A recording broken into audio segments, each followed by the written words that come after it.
Hi, I'm Dr. Bruce Chalmer. Thanks for stopping by my video today.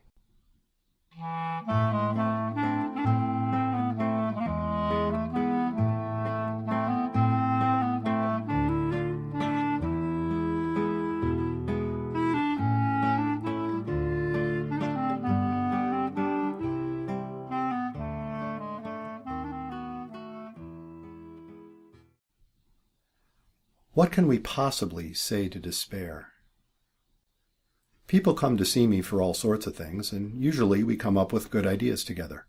Ways you might think differently about some problem, or approach someone in a more effective way, or take some other action to help yourself get unstuck. We talk about it, or maybe use some other techniques such as EMDR or hypnotherapy, and you find you're more able to deal with whatever brought you here.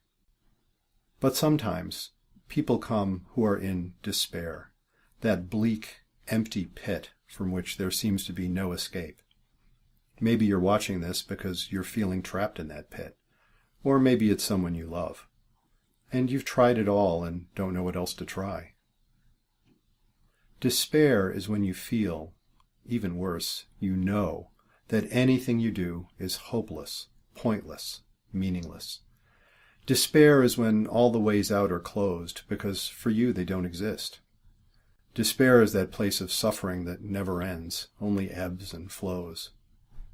Despair is when you feel completely alone in the universe. Despair is when any memory of feeling hopeful or connected just makes it worse. When you're in despair, good ideas are useless. There aren't any. And the well-intentioned efforts of friends and family and therapists to offer good ideas just don't help. They just make you feel more alone. And then there's that relentless inner critic, berating you, accusing you of being stupid, second-guessing everything you do or think. When people try to help or connect somehow, that inner critic just reminds you how incompetent you are. And sure enough, you find evidence everywhere of your worthlessness. What can we possibly say to despair when everything we say just seems to make it worse? And what about suicide? The idea of wanting to end your suffering doesn't make you crazy. Of course you want to end your suffering. But you're watching this video about despair because you know, even if you don't know it consciously, that killing a human being is wrong, and that includes you. Suicide is not an option. It simply brings more suffering to the universe, of which you're a part and always will be. Suicide is not an option. Death is inevitable. But suicide is not an option. You know that on some level. If you didn't know that, you wouldn't be seeking help. So what can we possibly say to despair? Let me tell you what I don't say to despair. I don't try to argue it away, at least when I'm working at my best I don't, because I can't. My best arguments are nonsense to despair. That inner voice has much more authority and easily shows me up as a fool. And I don't try to explain it away by reducing it to a chemical imbalance or a medical diagnosis like major depression. That's not to say that medications and other medical interventions aren't helpful. Sometimes they're very helpful, even crucial. Accurate medical diagnoses are often essential as part of helping you recover from despair. If your brain isn't functioning well and making chemical adjustments with medication can help it function better, then you need to make those adjustments. If you have thyroid problems or bipolar disorder or schizophrenia or diabetes or a host of other medical conditions, you very likely need medication and need to consult a psychiatrist or neurologist or other specialist. But despair itself is not a medical problem, even if it's caused or worsened by medical problems. Despair is a condition of the mind and spirit, not a set of biochemical reactions. You aren't a set of reactions or a diagnosis. You're a human being. And that's where healing from despair begins. You're a human being. To help yourself or someone else heal from despair, start from that. Let me tell you 3 things despair won't let you know. First, you're a human being, and that means you are entitled to respect for who you are and what you are. That means respecting your pain and your experience and your dignity.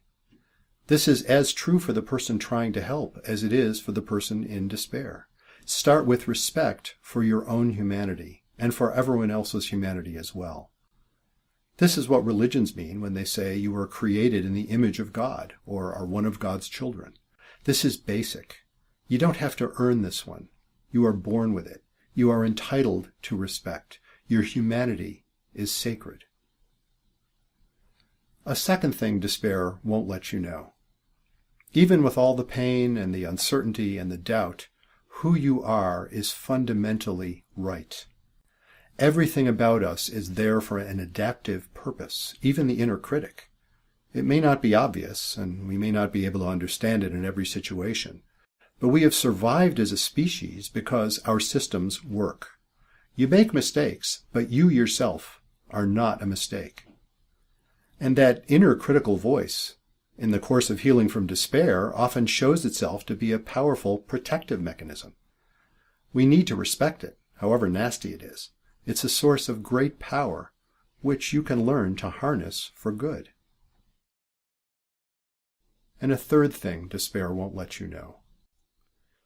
We are unique as individuals, and we have the power of choice, but we don't shape ourselves by ourselves.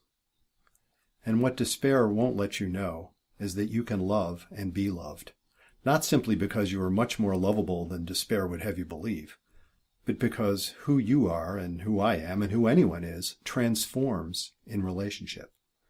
Whatever you think you are, you're something different when you're with someone else. You're part of each other.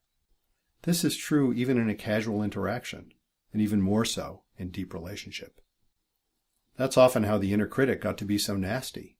It speaks the abuse and disrespect you may have experienced from people who themselves probably learned it in the same way. But that's also where healing comes from. When you're with someone who shows you respect, some of that respect becomes part of you.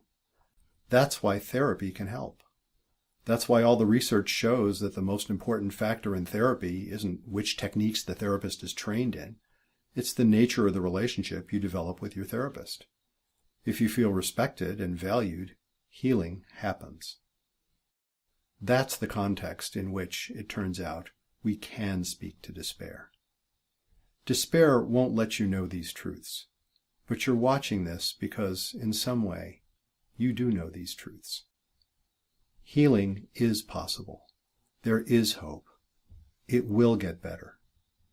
It starts with an act of faith, to reach out for help. I'm Dr. Bruce Chalmer. Thanks for visiting.